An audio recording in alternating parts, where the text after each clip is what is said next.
بسم اللہ الرحمن الرحیم۔ السلام علیکم ورحمۃ اللہ وبرکاتہ۔ 11ویں پارے سے سورہ یونس ہے، اس کی آیت نمبر 42 ہم پڑھیں گے۔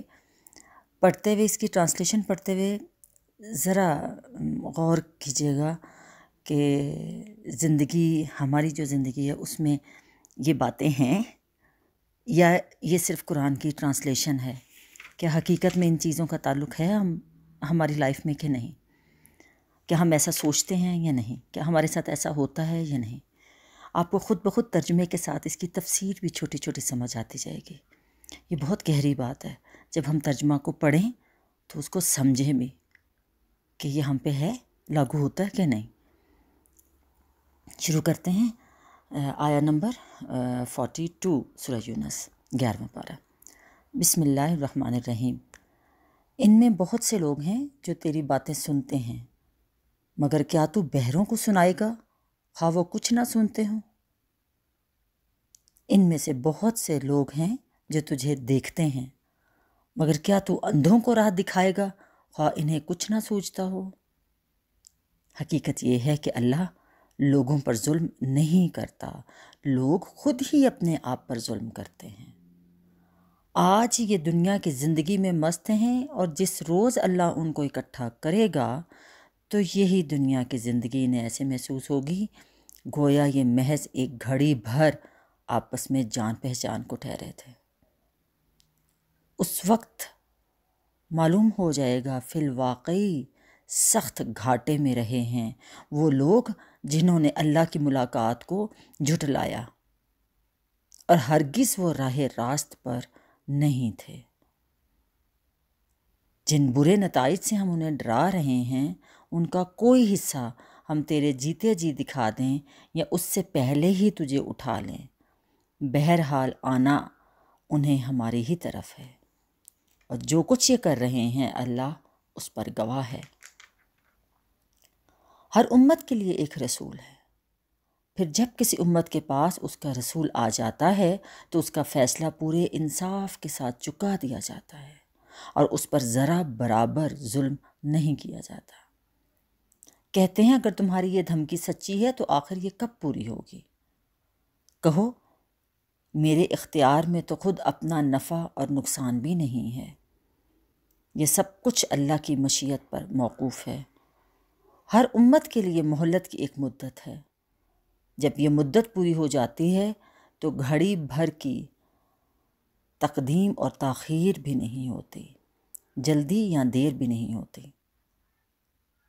ان سے کہو کبھی تم نے یہ بھی سوچا کہ اگر اللہ کا عذاب اچانک رات کو یا دن کو آ جائے تو تم کیا کر سکتے ہو؟ آخر یہ ایسی کون سی چیز ہے جس کے لیے یہ مجرم جلدی مچا رہے ہیں؟ کیا جب وہ تم پر آ پڑے اسی وقت تم اسے مانو گے؟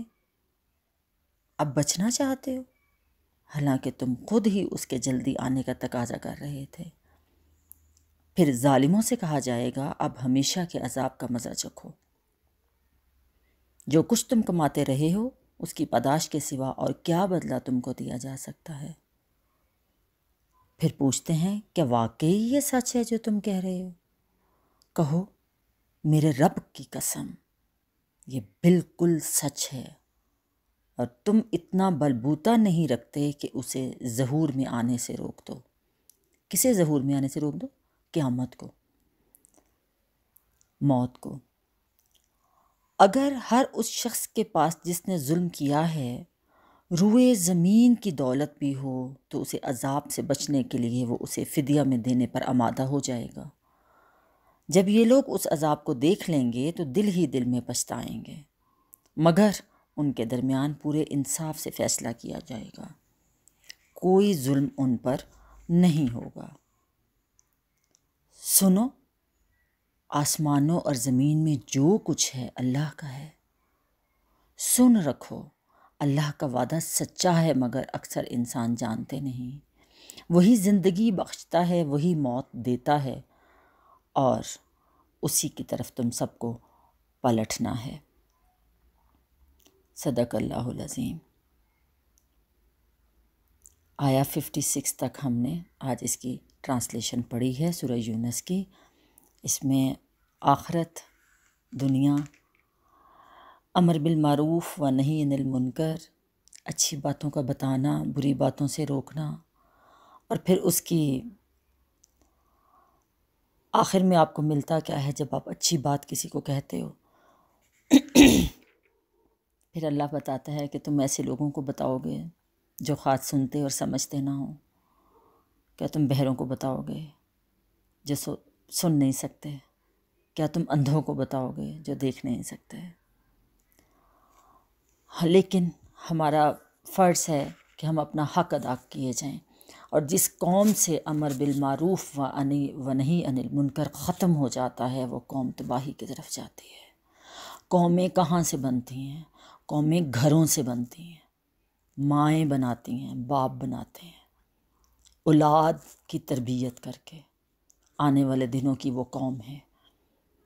تو اپنی اولاد کو اپنے دین سے، سیرت النبی سے، قرآن سے جوڑے رکھیں، زندگی کو ایک لغو اور کھیل مت بنائیں، کسی بھی لمحے ختم ہونے والی ہے۔ اللہ تعالیٰ آپ کو اور مجھے سمجھنے کی اور عمل کرنے کی توفیق عطا فرمائے، آمین یا رب العالمین۔ جزاکم اللہ خیر۔